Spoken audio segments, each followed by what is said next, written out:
Why do empaths leave your life with no warning at all? No big fight, no final talk, no dramatic scene, just silence. And the strange part is this: most of the time, you do not even notice it while it is happening. You only understand it when the distance is already complete and the connection feels impossible to reach again. So the real question is not only why they left.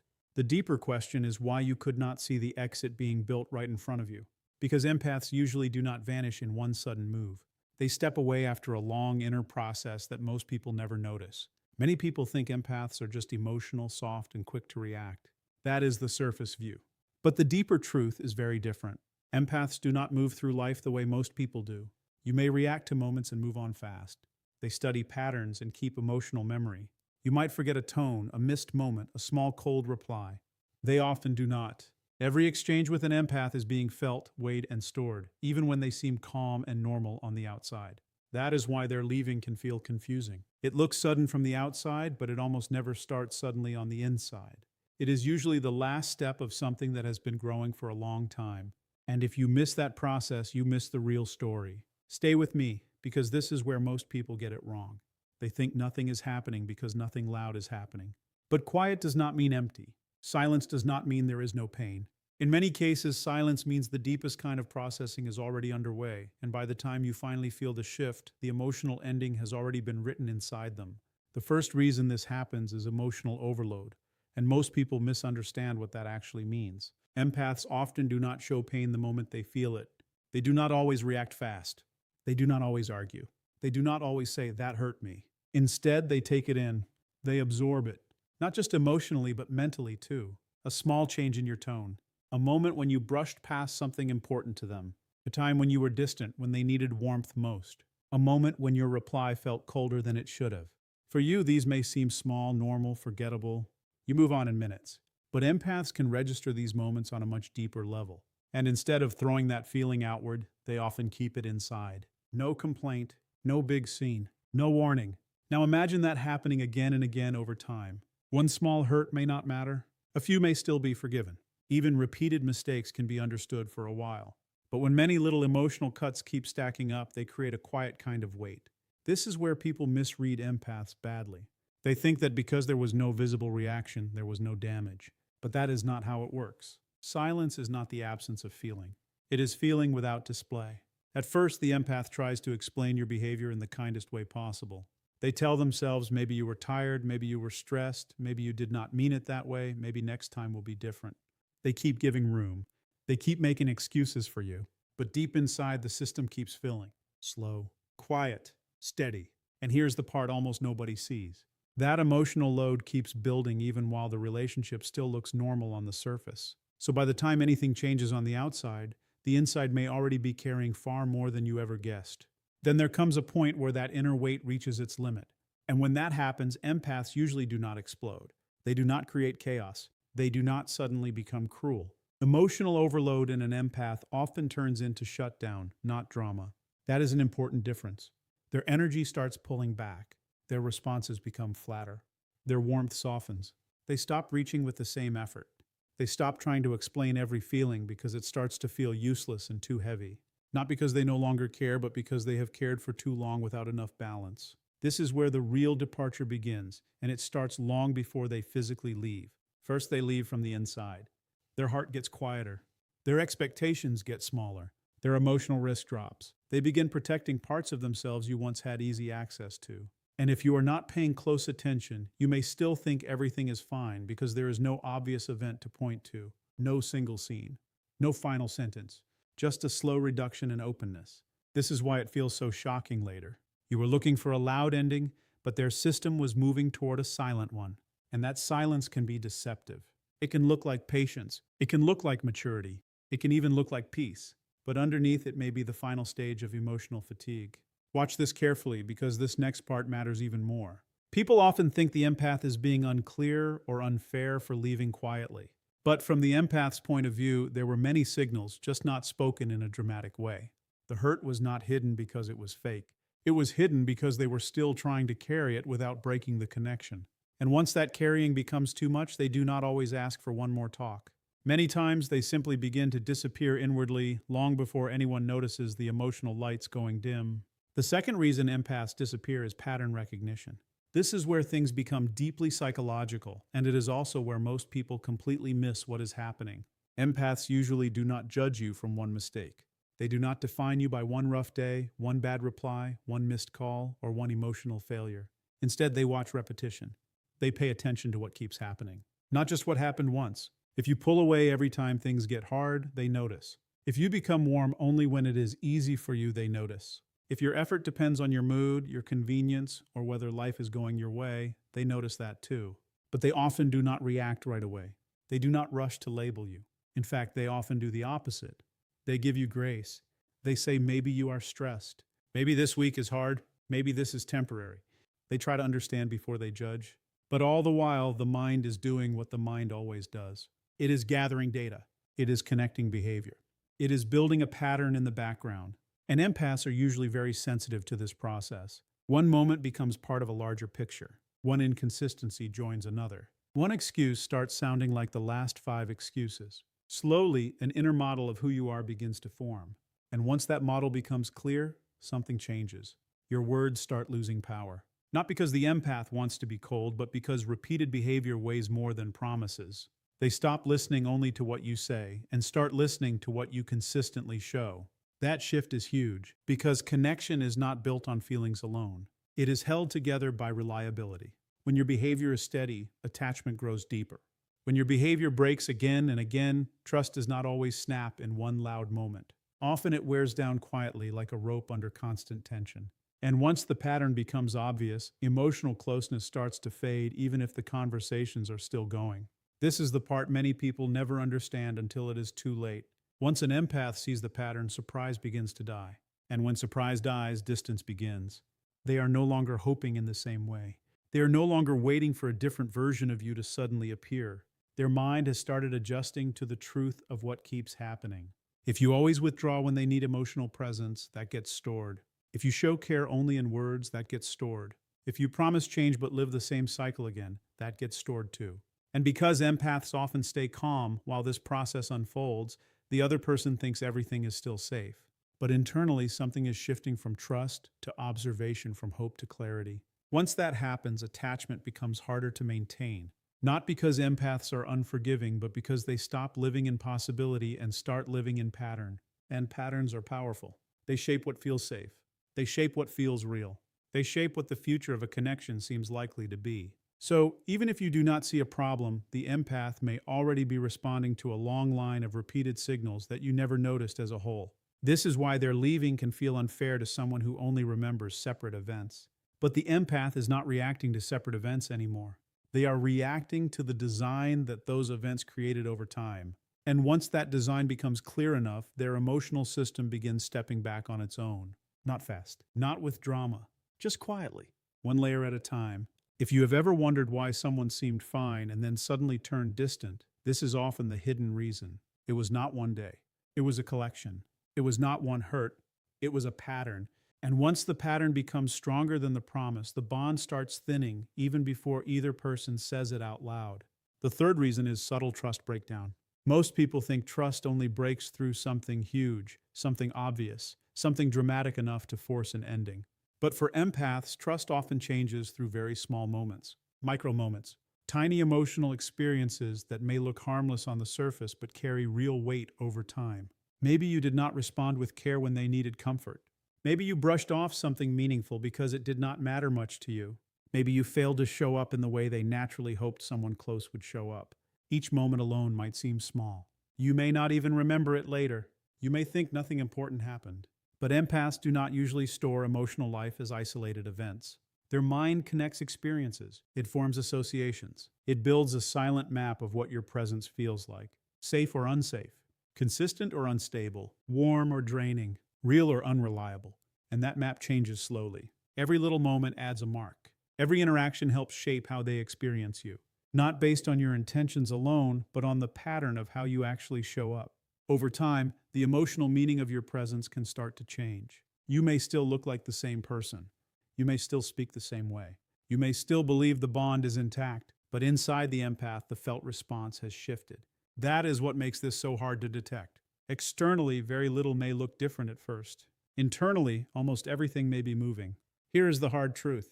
Trust in these dynamics does not always break loudly enough for you to notice. It often rewrites itself in silence. And once emotional safety drops, attachment weakens almost on its own, not because the empath is trying to punish you, not because they suddenly stopped caring, but because closeness without safety becomes exhausting. And the heart can only keep leaning toward uncertainty for so long before it begins to step back. Once this subtle shift in trust takes hold, something almost invisible starts happening in the relationship. The empath's nervous system stops relaxing the same way around you. Your presence does not land the same. The ease is lower. The openness is less natural. Even moments that used to feel warm can begin to feel slightly guarded. And this is what most people never catch in real time. They are still talking, still meeting, still texting, still sharing parts of daily life, so they assume the bond is unchanged. But emotional reality is not always visible on the surface. A relationship can still look alive while its emotional center is quietly changing shape. That is why the final distance feels so shocking later. By the time you notice the withdrawal, the trust may have already shifted many layers beneath the obvious behavior. And once trust changes deeply enough, the empath begins protecting energy automatically. They share less, they test less, they reach less, they stop placing the same hope in being understood. Not because they enjoy becoming distant, but because hope itself starts to feel expensive. This is the stage where many people still think one sweet conversation can fix everything. Sometimes it can help, but often the issue is no longer one conversation. It is the full emotional history that the empath has been carrying quietly. If too many small breaks have collected, one good moment may not erase what the body and mind have already learned. And this is why trying to make sense of the ending through one final event often fails. The ending may not belong to one event at all. It may belong to a long chain of moments that slowly changed how safe the connection felt. That is why it can look like the empath left for no reason. The reason was there. It was just spread across time, hidden inside the small moments most people overlook, and felt deeply by someone who was paying attention in a way you never realized. The fourth reason is silent detachment, and this is one of the most important stages of all. It is also the stage people almost always miss while it is actually happening. Empaths usually do not leave emotionally at the same moment they leave physically. They separate inside first. That inner separation starts long before the outside behavior makes it obvious. From your point of view, things may still look normal. You may still talk often. You may still see them in daily life. There may be no open conflict, no last fight, no clear event that says this is ending. So naturally you think the connection is still solid. But under the surface, something else may already be unfolding.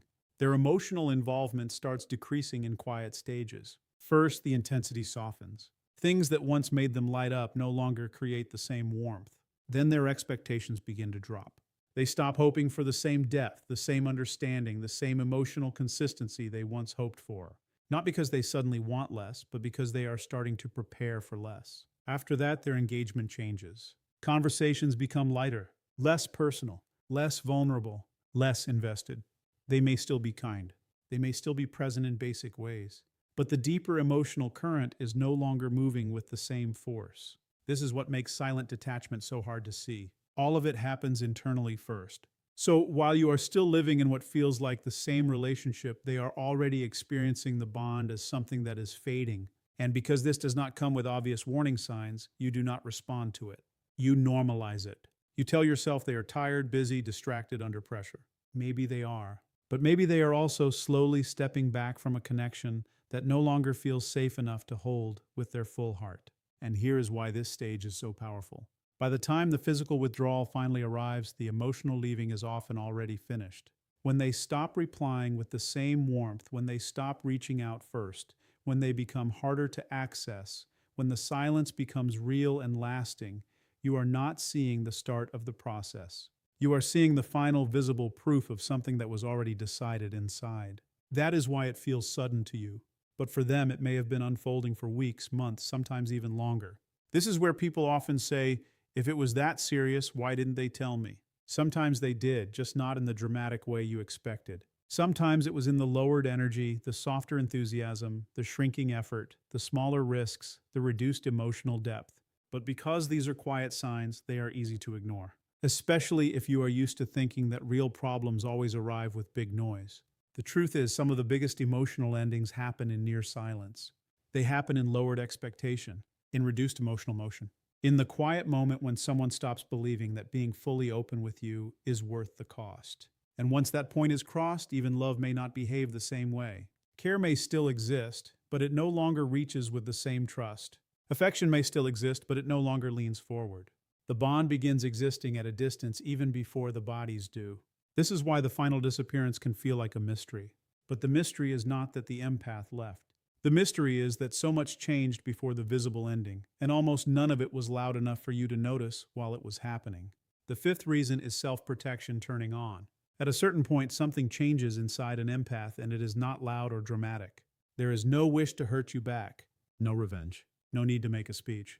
What often happens is far quieter and deeper than that. It is exhaustion, not just being tired for a day, emotional exhaustion, psychological fatigue. The kind that builds when someone keeps carrying more than they should inside a connection that feels uneven. When a person is always giving more than they are receiving, always understanding more than they are being understood, always adjusting while the other side stays mostly the same, the mind begins to adapt. It begins to protect itself. This is the shift from connection mode to protection mode. In connection mode, the empath keeps trying. They explain, they forgive, they adjust. They interpret your behavior in the kindest possible way. They keep looking for the version of the relationship that could still work. But in protection mode, that changes. Explanations stop feeling powerful. Fixing things stops feeling necessary. Constantly understanding your side no longer feels like the main job. The emotional system is no longer focused on preserving the bond.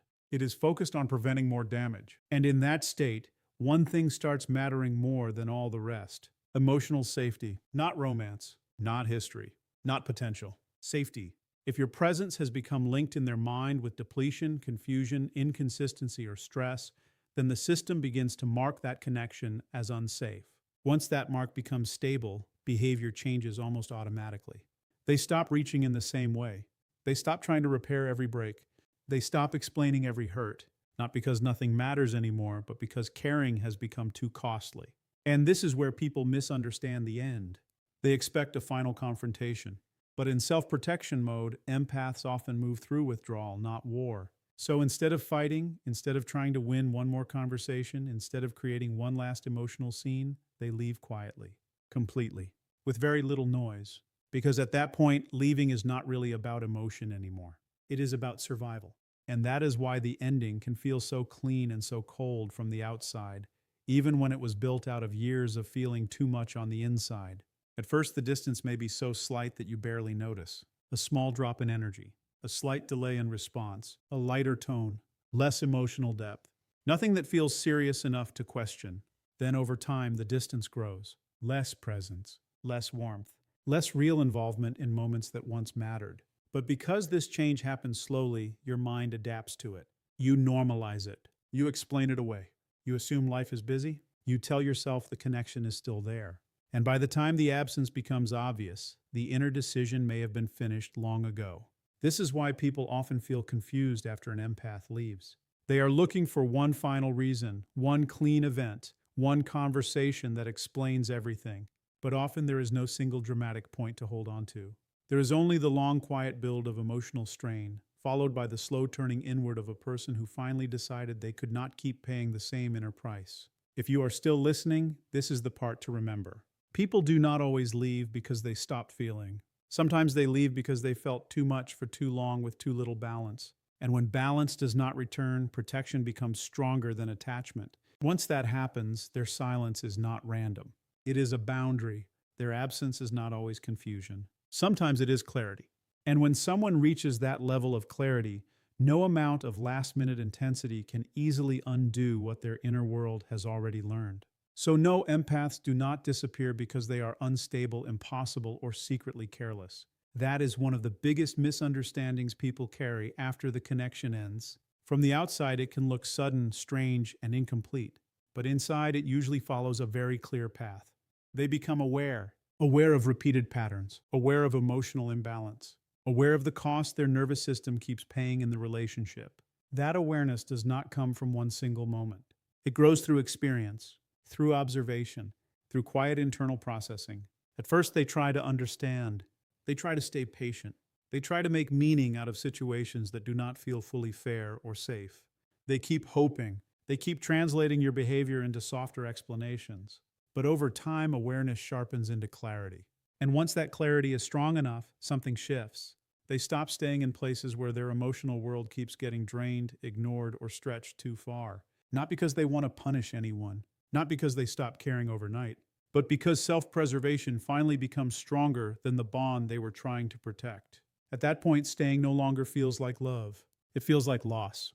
So they choose distance, quietly, fully, without performance. And that is where the misunderstanding begins for the other person. When you look back, it may feel like the empath left out of nowhere, like there was no sign, no warning, no time to fix anything. But that is not usually what happened. They left in small unseen stages first. The visible silence came later. If this changed the way you see emotional distance, pay attention to that. Because most endings do not begin with goodbye. They begin with unseen withdrawal. And if you have ever had someone fade out of your life like this, ask yourself honestly what was happening before the silence. What patterns were already there? What signals were already quiet? And what did you only understand after it was too late? If this hit home, you already know why this topic matters. And if you have lived through something like this, you are definitely not the only one.